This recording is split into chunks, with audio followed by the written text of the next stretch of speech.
So how are you doing, Andrew? I'm well. Good. Absolutely.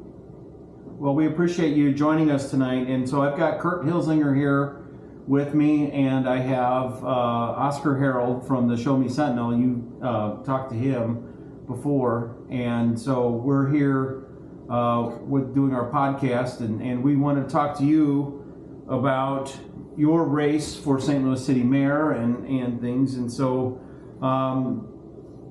tell us a little bit about yourself and what do you plan, what do you want to do for the city of St. Louis? Well, a little bit about myself. A lifelong resident of the metropolitan St. Louis area, St. Louis specifically, East St. Louis for a while. Grew up, matriculated through high school in this area. Also went to Lincoln University in Jefferson City, where I received a BS in economics and a minor in business administration. I have 2 master's degrees, Washington University, MBA, and I also have a master's degree in international business. Over 40 years of utility experience, working for Ameren UE, Southwestern Electric for 23 plus years, and I've headed up just about every department that you could think of, except for the operations department. That'll probably be the easiest way for me to put it. And been involved, coached for years, coached football and basketball for years. I guess you could say I wanted to give back to some degree and help the youth, and also been involved with various other organizations that will help youth to find themselves, to help them to put together something in their life that will be meaningful. And we've just been involved with a lot of things, didn't sit idle. And one day I decided that, hey, I should run for mayor. I'm getting ready to retire from my occupation. So I need to try to do something else, and saw that there was a big void missing in the political arena, and thought I could help. And certainly know that I can help, and that's generally my background as far as what I've been able to contribute and what I'm looking forward to in the future. Yeah, well, Andrew, let me ask you this: Can you figure out a way to plow the streets and get rid of the ice? Maybe if you can get me a shovel, I'll get out there and do my best, especially on the side streets, because things are now, through time, certainly have melted down to some degree, but it was tough sledding there, so to speak. Yeah, well, no pun. Easy sledding. Yeah, easy sledding. That's right. But of course, if you actually even got out there with a shovel, you were doing more than Tashara and Kara Spencer were doing. So. Well, Tashara was on her 65th trip. Yeah, that's right. Yeah. So Andrew, on just one of the big things here, obviously, yesterday there was the big hearing in Jefferson City on the St. Louis City Police Control, setting up a commission of local residents to take the politics out of the police. What were your thoughts on that bill, and what are your thoughts about potentially the state taking over the police? Well, if you look at what has happened historically, because I'm a history buff, from about 1800 to 2012, when it was discussed, 2013, when it was turned over, the state has run the police department.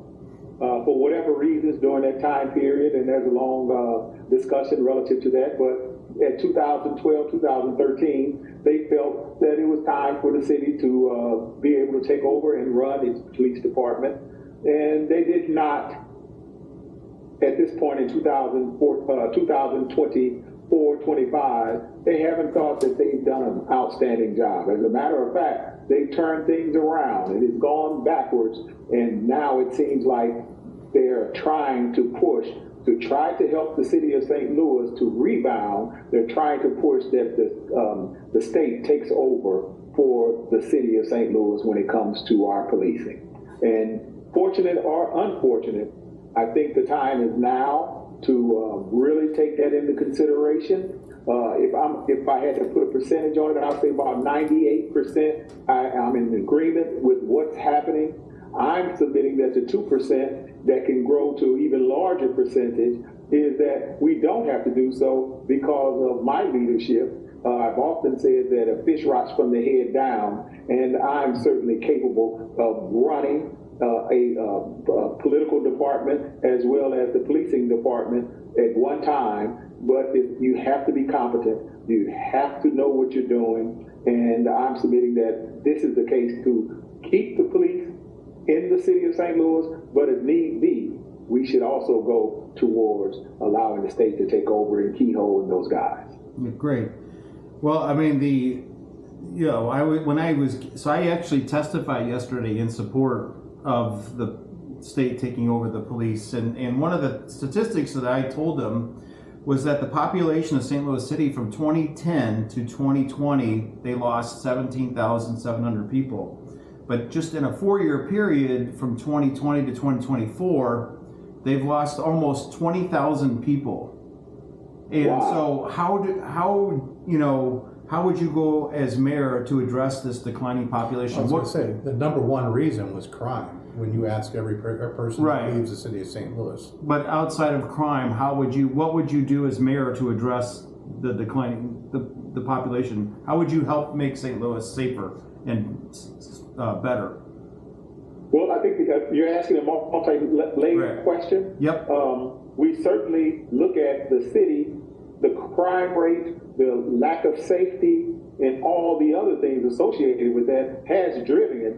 But when you think about what you just quoted, of the statistics of the 20,000, it's really picking up steam, and it beckons that someone does something right away. Now, if the current administration doesn't want to provide that type of leadership that's necessary, that's needed, and I'm saying and submitting that they are the reasons why this is going on, that they should turn this thing over right away. But if the people of St. Louis wants to look at real change and offers real change in electing me for mayor, there may be a partnership that we can be able to establish and put together to sustain the city having that level of control. But it's absolutely critical to know for sure that, hey, I am not fighting against it, because we need a absolute change. We need absolute security. I don't get elected, I'm pretty sure that the state should take it over, because it's critical for business function, economic development, business development, community development, that we establish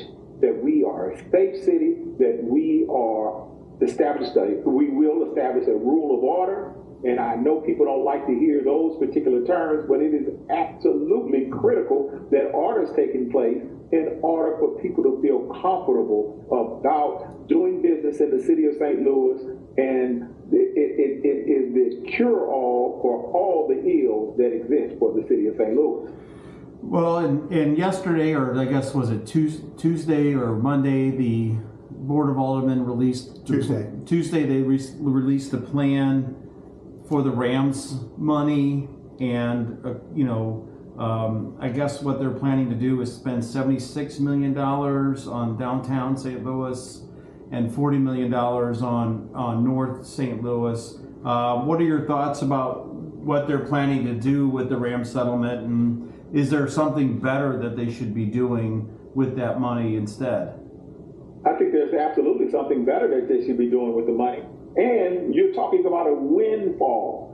Again, windfall. This is a one-time attempt to do something with the money to resurrect the city. And if you're looking at it as a windfall, there's nothing else that can be done, and you've wasted money. I'm submitting that you're going to get disappointed people throughout the city of St. Louis that their neighborhood didn't get appointed some money, things of that nature. And we're going to always be disgruntled and be unhappy. But the one thing that they can do, if I can suggest, is that they do something with infrastructure. Infrastructure that is something that covers the entire city, and it makes people happy to know that streets are taken care of. Forestry Division was out there taking care of extensive leads that go into the power line, and they can do something about some of those types of things without exhausting that in total amount of money, letting the money gain some levels of interest and having some type of backdrop as far as the money is concerned, to be able to cover some of the things that we're not able to take care of at this particular point in time. But again, the money is a windfall. This is not part of the budget, and therefore we are looking for long-term problems and struggles because it's a windfall and not a part of the budget. And by shoring up our crime, we can attract businesses to our city, maintain and keep our businesses in our city, and we can build up the budget that way, and that's a sustainable way of operating a city.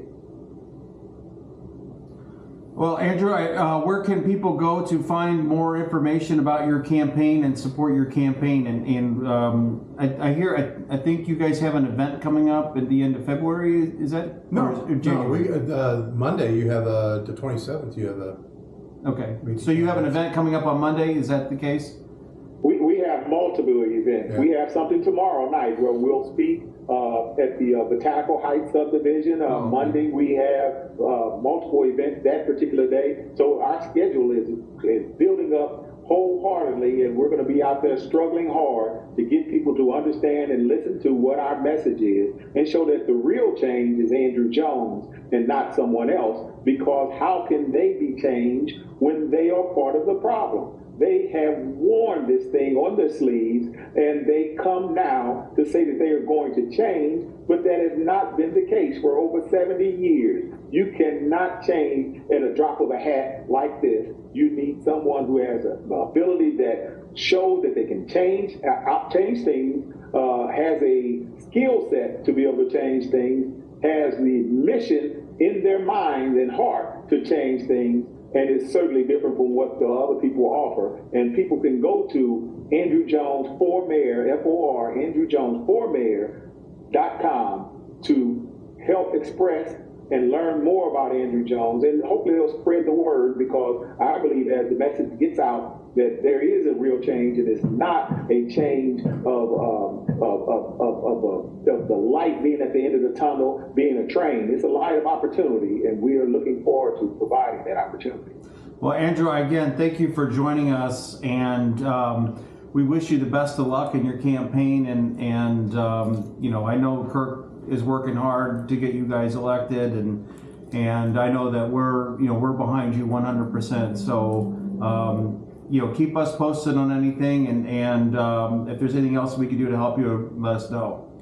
And again, I want to thank you guys so much, and hopefully this is a great opportunity for people to get on your platform and express their positions, their opinions, and I hope this platform grows. And again, continued success to you guys, and hopefully everyone will be able to listen to what I had to say today and be inspired by it in order to change the city of St. Louis. Thank you so much. Thank you. Take care. Thank you. Bye-bye. Bye. One of the things that impressed the people that I've shown Andrew to is that Andrew works his own campaign. He is one of the hardest working people that they've ever seen. Well, it was interesting yesterday seeing Tashara down in Jeff City with her entourage. I mean, it was, I don't know what it is that everybody thinks that they need to have an entourage when you're an elected official. I mean, it's only taxpayer money. It's free money. But it was funny too, because when she was testifying, she had like a 6 or 7 page typed out single space testimony that I don't understand how she thought that she was going to get away with reading it when they only give you 3 minutes to testify. Now, this is somebody who is a former legislator and has testified every year on this bill, because it's been coming up at least the last 3 years, that you would think you would have a prepared statement if that would be 3 minutes. But she's not used to Jefferson City. Well, she's used to St. Louis, where everybody in City Hall kind of does whatever she says, and that includes the chief of police. Well, I just found it interesting that you don't, it's like she didn't bother to really try